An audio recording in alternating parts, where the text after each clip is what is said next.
Welcome to the Creative Commons RX podcast. Before diving into this episode, I want to ensure we're all on the same page. This is for general informational purposes only and does not constitute the practice of medicine, nursing, or other professional healthcare services, including the giving of medical advice. No doctor-patient or pharmacist-patient relationship is formed. Using this information and the materials linked to this podcast is at the user's risk. The content on this podcast is not intended to substitute for professional medical advice, diagnosis, or treatment. Users should not disregard or delay in obtaining medical advice from any medical condition they have, and they should seek the assistance of their healthcare professionals for any such conditions. Clinical experts created the references, content, and clinical insight. NotebookLM, a Google AI tool, created the audio content, which I extensively reviewed before release. Finally, the host states that he takes all conflicts of interest seriously. Currently, there are no conflicts to disclose. For all of his disclosures and the companies he invests in or advises, he directs users to reach out independently, where he keeps an up-to-date and active list of all disclosures.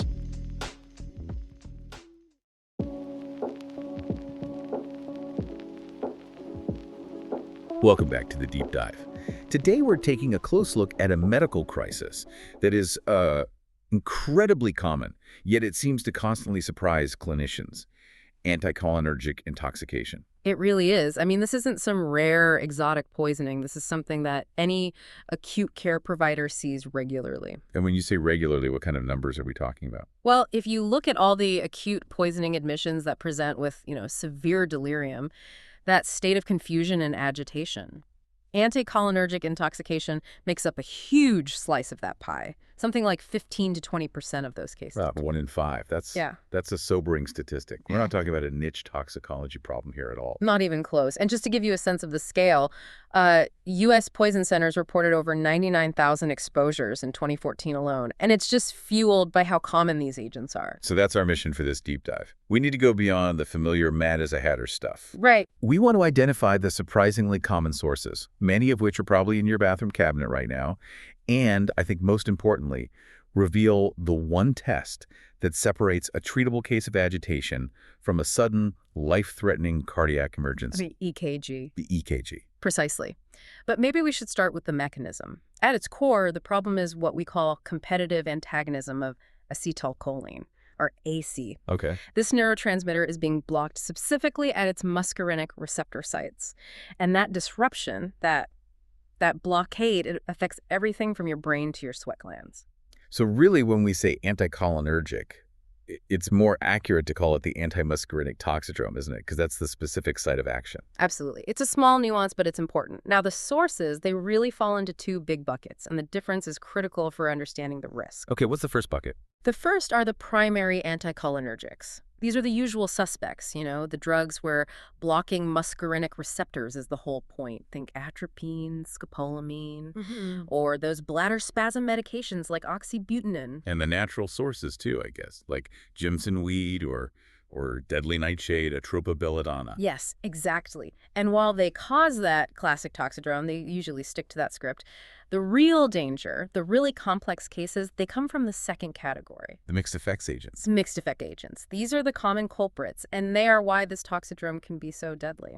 I like to think of them as the stealth bombers of toxicology. Yeah. They look benign, but they're carrying multiple fatal payloads. That's a perfect way to put it. And the biggest group here, by far, is the first-generation antihistamines. So we're talking about diphenhydramine. We're primarily talking about diphenhydramine. It's in everything. Allergy pills, sleep aids, cough medicine. Its availability makes it a huge source of exposure, both accidental and intentional. So right there, that's a crucial point for you listening. When we talk about dangerous anticholinergic poisoning, we're often just talking about an overdose of an over-the-counter sleep aid. Then you have the tricyclic antidepressants, the TCAs, amitriptyline, impramine.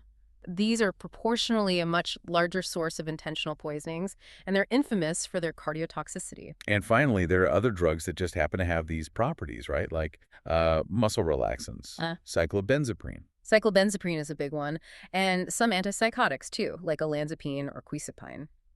The main takeaway is that almost all the agents that cause really severe, life-threatening toxicity do more than just one thing. Right. They have these complex pharmacological personalities. Exactly. So before we get into those hidden dangers, we have to cover the classic presentation, because that's what tips you off in the first place.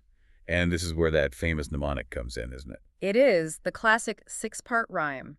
Mad as a hatter, blind as a bat, red as a beet, hot as a hair, dry as a bone, and full as a flask. Let's start with mad as a hatter. What does that agitation actually look like in the emergency department? It's a true agitated delirium. These patients are confused, they're disoriented, and they often have really vivid visual hallucinations. They'll be seeing insects on the walls, things that aren't there. And they often have that picking behavior, right?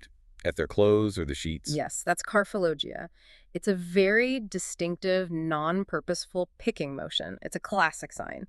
One clinical trap here, though, is that the delirium can actually last much longer than all the other signs. So the patient might still be confused even after their heart rate comes down. Exactly. And sometimes you can get what's called central anticholinergic syndrome, which is just the delirium without any of the peripheral signs. It can be incredibly hard to diagnose. Okay, so let's run through those peripheral signs that help confirm it. Blind as a bat. What is that? That's mydriasis, or pupillary dilation.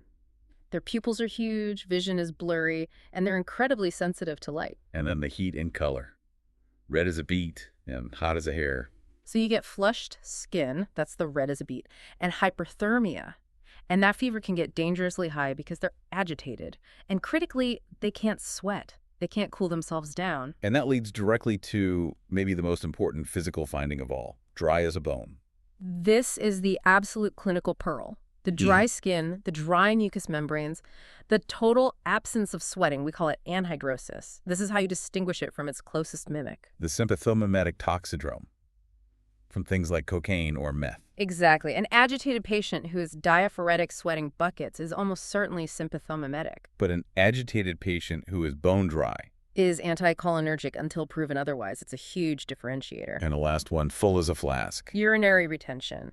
The bladder can't contract, and that discomfort can make the agitation even worse. And you almost always see tachycardia, a fast heart rate, tying it all together. So that checklist is great for confirming the muscarinic blockade. But as you said, those symptoms can be a distraction from the real killer. This is where it gets so critical. When a patient dies from this, it is almost never from the delirium or the fever. It's because of the other properties of those mixed effect drugs, properties that have nothing to do with acetylcholine. So the madness is just the smoke. The fire is somewhere else entirely. What are these fatal actions? The number one mechanism of death is sodium channel blockade. We see this prominently in TCAs, but again, and this is so important, we also see it in high doses of first-generation antihistamines. Like diphenhydramine. Yes, like diphenhydramine. Okay, let's unpack that. Why is blocking the heart's sodium channels so incredibly dangerous? So think of the sodium channels as the accelerator for the heart's electrical system. They're responsible for that initial rapid electrical signal spreading across the ventricles. And if you block that channel, You slow that conduction way down. And on an EKG, that delay shows up immediately as a wide QRS complex. The ventricles are taking too long to activate. which sets the stage for lethal arrhythmias, for seizures. Exactly. And the second related mechanism is potassium efflux blockade.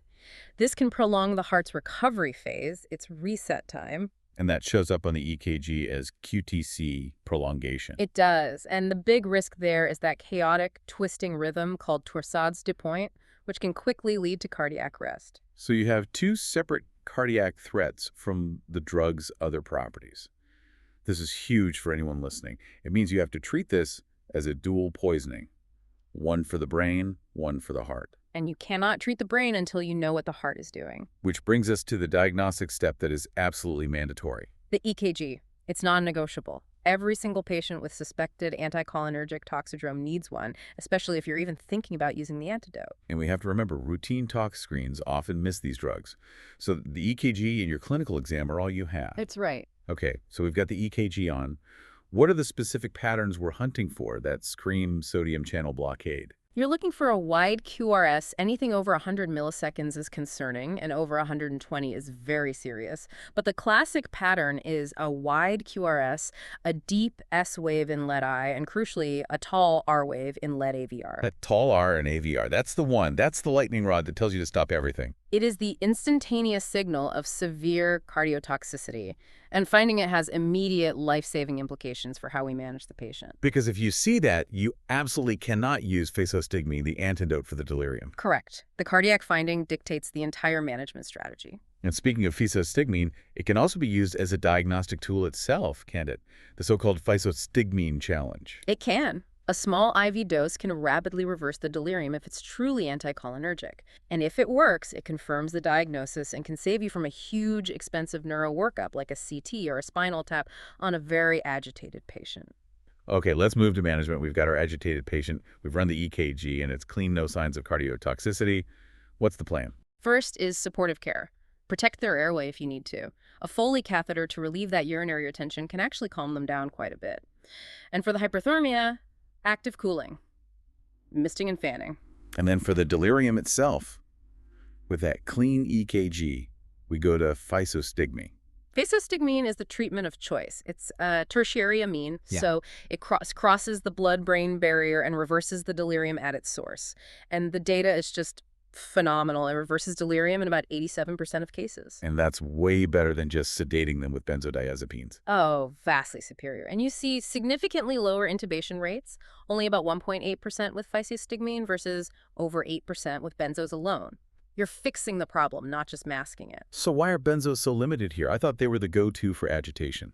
They're great for seizures and for initial sedation, but they do nothing to reverse the underlying anticholinergic delirium. So you just end up chasing the delirium with higher and higher doses of benzos, making the patient more sedated, more likely to need a breathing tube, but they're still delirious underneath it all. It's a vicious cycle. For known anticholinergic delirium, they are not the preferred treatment. What if physostigmine is contraindicated?